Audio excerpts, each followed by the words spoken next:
तो अब से कुछ देर पहले प्रधानमंत्री नरेंद्र मोदी को आप सुनते हुए शताब्दी समारोह में उन्होंने शिरकत की वर्चुअल तरीके से। हमारे संवाददाता शम्स ताहिर खान इस वक्त जुड़ गए हैं सीधे अलीगढ़ मुस्लिम यूनिवर्सिटी के बाहर से। शम्स, जिस तरीके का बड़ा मैसेज, बड़ा संदेश यहाँ पर प्रधानमंत्री की ओर से उन्होंने कहा कि अब जो पुरानी विचारधारा है उससे अलग हटकर आगे सोचना पड़ेगा, यानी कि जो मतभेद है उन्हें दूर करके ही हम आगे बढ़ सकेंगे।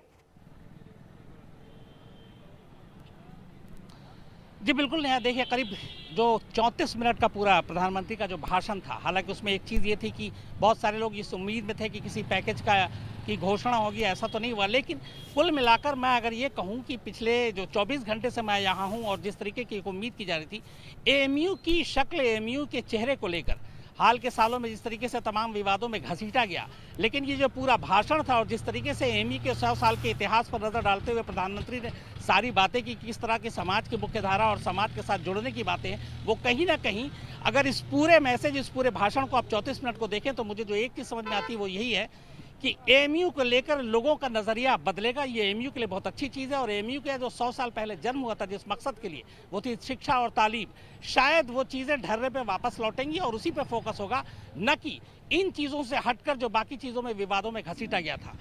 सबसे बड़ी बात यह है कि इस 100 साल के मौके पर 56 साल के बाद पहली बार देश के प्रधानमंत्री ने एएमयू को संबोधित किया। इससे पहले जवाहरलाल नेहरू और लाल बहादुर शास्त्री ने किया था 1964 में आखिरी बार। आज जो हालात हैं जिस तरीके से, अगर आप पिछले कुछ सालों की बातें करें, उसको देखते हुए ये मौका सबसे अहम था और बहुत अच्छे टाइम पर ये मौका आया कि 100 साल के इस जश्न के मौके पर प्रधानमंत्री ने जो कुछ कहा, एक मैसेज क्लियर है। वो ये है कि एएमयू इस देश की एक ऐसी संस्थान है जिसका समाज में पूरी तरह से हिस्सेदारी है, भागीदारी है। यहाँ के लोग, यहाँ के स्टूडेंट्स पूरे देश और दुनिया में फैले हुए हैं और भारत की जो तस्वीर और भारत की जो सारी चीज़ें हैं उसके लिए एक तरह से वो एम्बेसडर का भी एक रोल प्ले कर रहे हैं कि भारत असल में है क्या। क्योंकि कैंपस के अंदर पढ़ने वाले जिस तरह से उन्होंने कहा कि 1000 से ज़्यादा विदेशी छात्र हैं यहाँ पे, जब वो लौट कर जाएं तो वो न सिर्फ एएमयू के बारे में बल्कि इस पूरे देश की जो सही तस्वीर है वो उन लोगों तक रखे।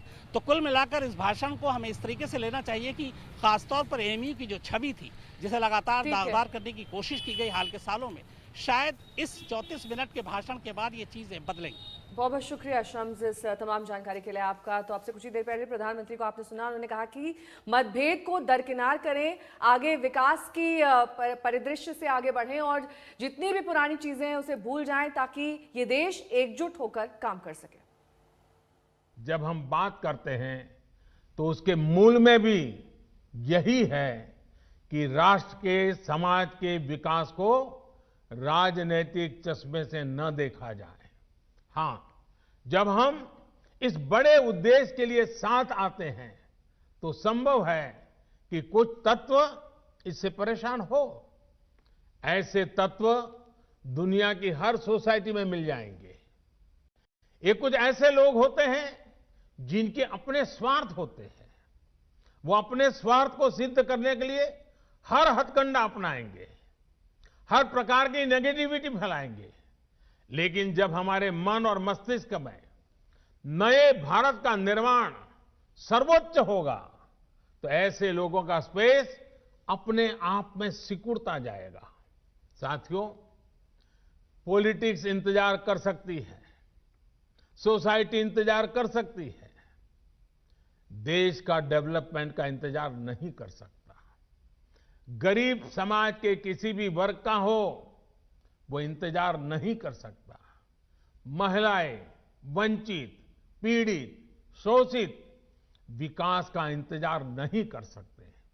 सबसे बड़ी बात, हमारे युवा, आप सभी और इंतजार नहीं करना चाहेंगे। पिछली शताब्दी में मतभेदों के नाम पर बहुत वक्त पहले ही जाया हो चुका है।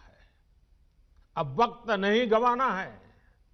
सभी को एक लक्ष्य मिलकर, एक लक्ष्य के साथ मिलकर नया भारत, आत्मनिर्भर भारत बनाना है।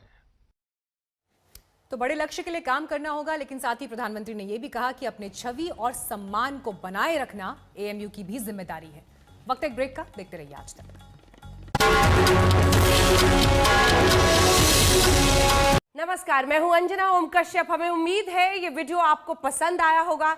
लेटेस्ट खबरों के लिए यूं ही देखते रहिए आज तक, और इस वीडियो के पसंद आने पर लाइक, शेयर एंड सब्सक्राइब करना ना भूलें।